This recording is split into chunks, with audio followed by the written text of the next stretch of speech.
கர்த்தருடைய பரிசுத்த நாமத்திற்கு மகிமை உண்டாவதாக. தேவன் அருளியப்போ மினிஸ்ட்ரி மூலமாக உங்களோடு தொடர்பு கொள்வதிலும் அந்த மகிழ்ச்சி அடைகிறோம்.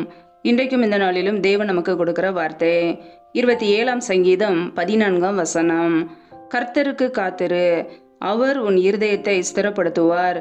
திடமனதா இருந்து கர்த்தருக்கே காத்திரு. ஹல்லேலூயா. கிறிஸ்துவுக்குள் பிரியமானவர்களே, கர்த்தருடைய வார்த்தை சொல்லுகிறது, கர்த்தருக்கு காத்திரு, அவர் உன் இருதயத்தை ஸ்திரப்படுத்துவார். திடமனதா இருந்து கர்த்தருக்கே காத்திரு என்று. ஆம் பிரியமானவர்களே, கர்த்தருடைய பிள்ளைகளுடைய வாழ்க்கையிலே கர்த்தருக்காக நாம் காத்திருக்கிற ஒரு அனுபவம் நமக்கு வேண்டும். ஒவ்வொரு நாளும் தேவ சமூகத்திலே காத்திருந்து கர்த்தருடைய பிரசன்னத்தை நாம் உணர வேண்டும். ஒவ்வொரு நாளும் கர்த்தருக்காக காத்திருந்து அவருடைய கிருபைகளை நாம் பெற்றுக்கொள்ள வேண்டும். ஒவ்வொரு நாளும் கர்த்தருடைய சமூகத்திலே அமர்ந்து அவருடைய வல்லமையை நாம் நாட வேண்டும். பரிசுத்த ஆவியினால் நிரப்பப்பட வேண்டும். காத்திருக்கும் போது கர்த்தர் நமக்கு புது கிருபைகளை கொடுக்கிறார். ஒவ்வொரு நாளும் நம் ஜீவனோடு வாழ்வது கர்த்தருடைய கிருபை. அவருடைய கிருபையினாலே நாம் உயிரோடு இருக்கிறோம். ஹல்லேலூயா. அதை நினைத்து அவருடைய சமூகத்திலே நாம் காத்திருக்க வேண்டும். காத்திருக்கும் போது புது பலன். காத்திருந்து கர்த்தருடைய கிருபைகளை பெற்று நாம் ஓட வேண்டும். இன்றைக்கு கர்த்தருடைய பிள்ளைகளை நாம் கர்த்தருக்காக காத்திருக்கிறோமா? நாம் அவருக்காக காத்திருக்கும் போது அவர் நம்முடைய இருதயத்தை ஸ்திரப்படுத்துவார். ஒருவேளை இருதயத்திலே கவலையோடு கண்ணீரோடு துக்கத்தோடு நாம் இருக்கலாம். நம்முடைய இருதயத்தை அவர் ஸ்திரப்படுத்துவார், பலப்படுத்துவார். ஹல்லேலூயா. மனிதர்களிடம் நாம் பேசும்போது அவர்களுடைய வார்த்தை நம்மை காயப்படுத்தும், நம்மை பலவீனப்படுத்தும். ஆனால் கர்த்தருடைய சமூகத்திலே அமர்ந்திருக்கும் போது கர்த்தருடைய வார்த்தைகள் நம்மை உயிர்ப்பிக்கும். அவருடைய வார்த்தையிலே ஜீவன் இருக்கிறது. ஹல்லேலூயா.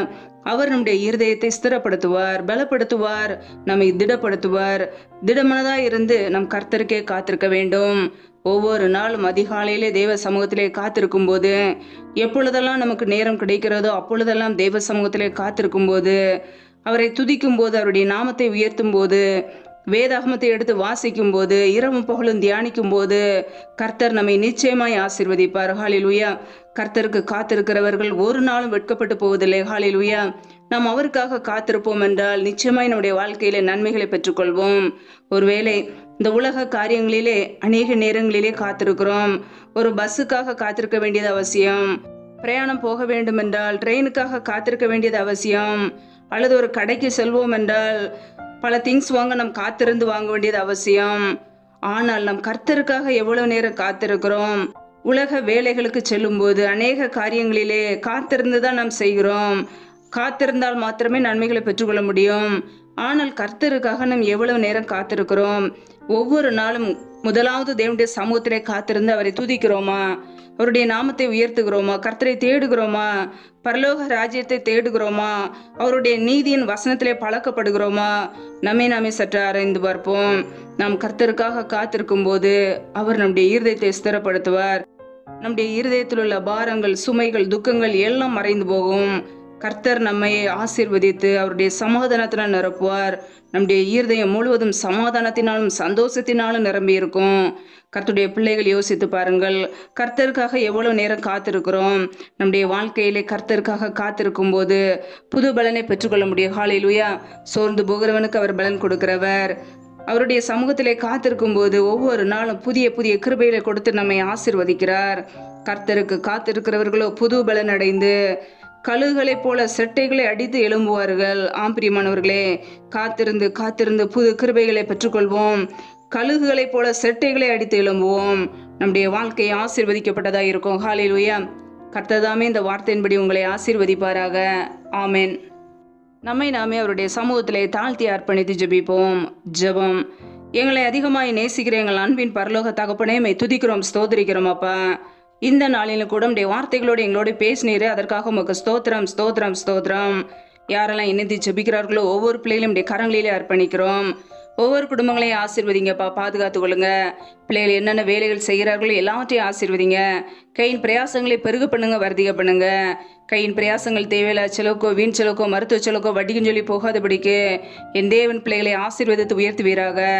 எந்தெந்த குடும்பங்களிலெல்லாம் கடன் பிரச்சனையிலே உபத்திரத்தோடு கண்ணீரோடு ஏன் வாழ வேண்டும் என்று கவலையோடு இருக்கிறார்களோ என் தேவன் பிள்ளைகளை சந்திங்கப்பா, தொடுங்கப்பா. நம்முடைய காரம் பிள்ளைகளை ஆசீர்வதிக்கட்டும்.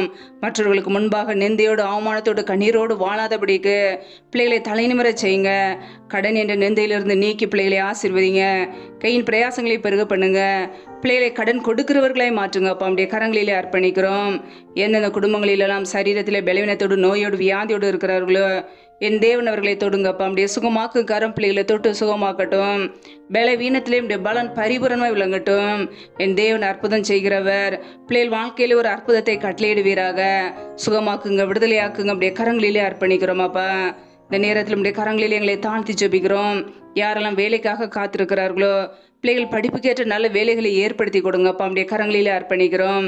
யாரெல்லாம் கர்ப்பத்தின் கனிக்காக காத்திருக்கிறார்களோ என் தேவன் பிள்ளைகளை ஆசீர்வதிங்க. கர்ப்பத்தின் கனியில இருக்கிற தடைகளை முற்றிலுமாக நீக்கி போடுவீராக. இயேசு கிறிஸ்துவின் வல்லமில்ல நாமத்தினாலே தடைகள் முற்றிலுமாக நீக்கப்பட்டு போவதாக.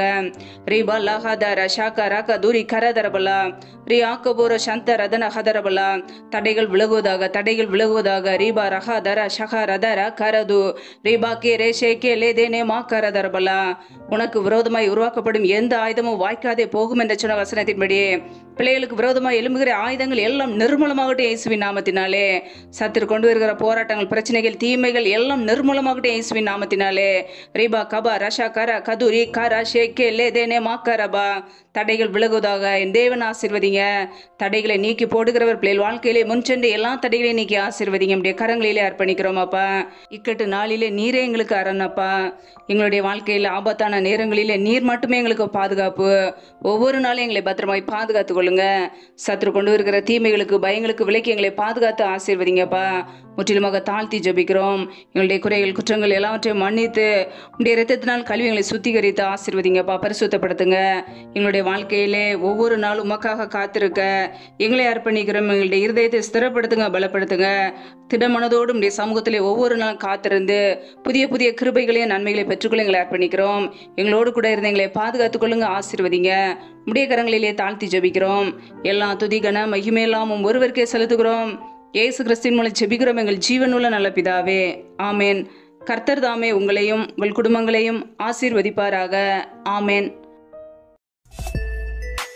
Thanks for watching. Please subscribe our channel. Click the like and share. Click the bell. God bless you.